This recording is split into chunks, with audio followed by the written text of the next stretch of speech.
Hello happy campers, welcome to my Black Series Dominator forward fold camper van. Today I'm going to be installing this guy from Access. It's a watertight marine all-terrain AM/FM radio. It's a Bluetooth multimedia system, and the idea is I want to have this permanently installed so that I'm not constantly charging, little Bluetooth speakers and them running out and so on. So some of the models up from this camper do already come with a Bluetooth radio. Mine didn't, so I've chosen this little guy. It's quite compact. I've decided to put it at the entry of the camper, so as you come in, if you have a look at this angle, it's right here. I'm putting the Bluetooth AM/FM radio next to my control switcher, so I can actually control that while I'm standing outside and also from the inside. It's a nice compact unit. I think it's a great spot for it right here. And I'll be drilling that and getting that in and then working out how to hook it all up. I'm going to put two pairs of speakers. One pair is going to be inside the camper, and the other two I'm actually contemplating on the outside of the camper.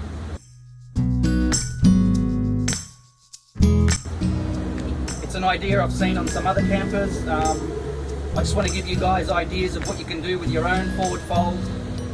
So that's what I'm going to aim to achieve. To that little place where we used to go in the summer again. The lodge by the water's still my favorite place, and I could come every year and it wouldn't change.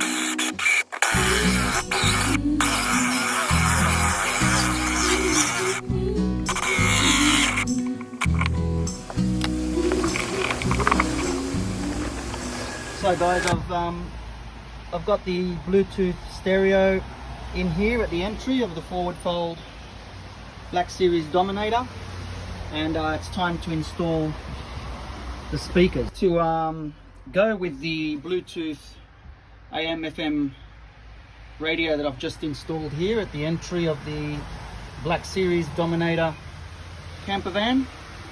So that's your first cupboard there, and I've got a diesel heater which I'm installing in there as well.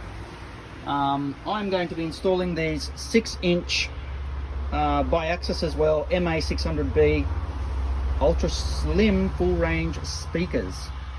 So I'm going to be installing a pair inside the camper van, and the location that I've chosen for each one is right there, and that's the cavity where the slide out kitchen sort of sits. And as the packaging said, they are very ultra slim.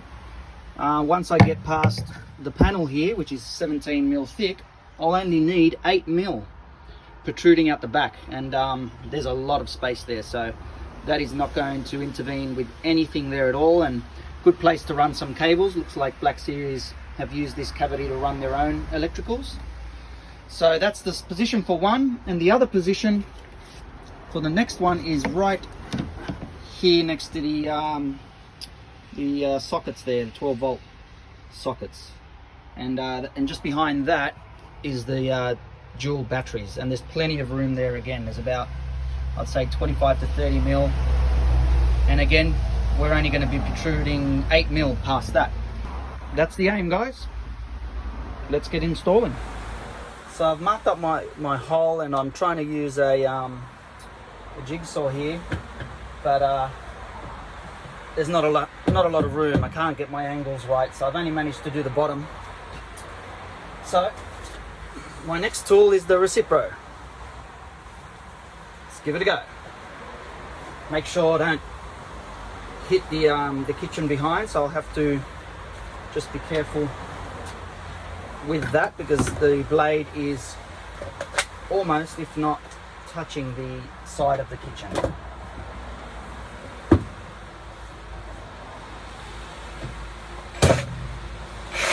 Yep.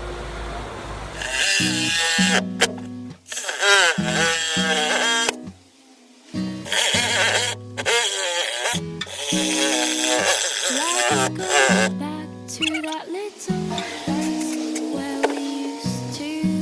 in the summer day. Okay guys, so I've done the hole for the 2 speakers on the outside.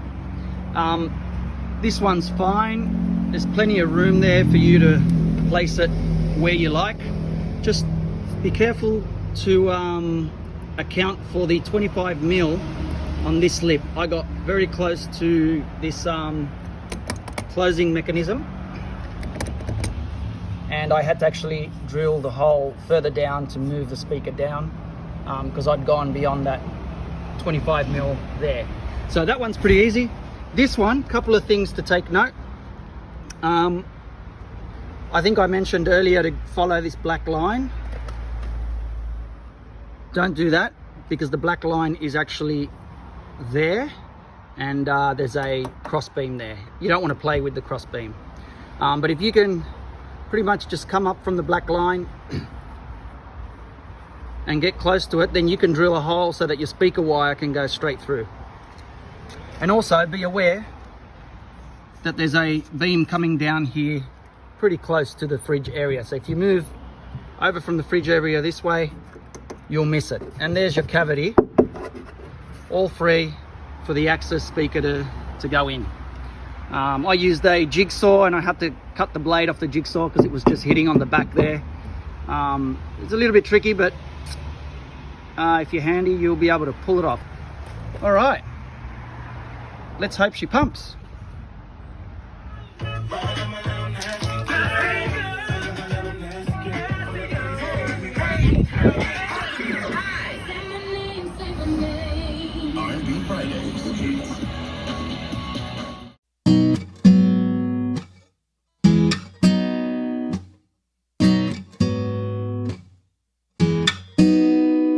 Let's go back to that little place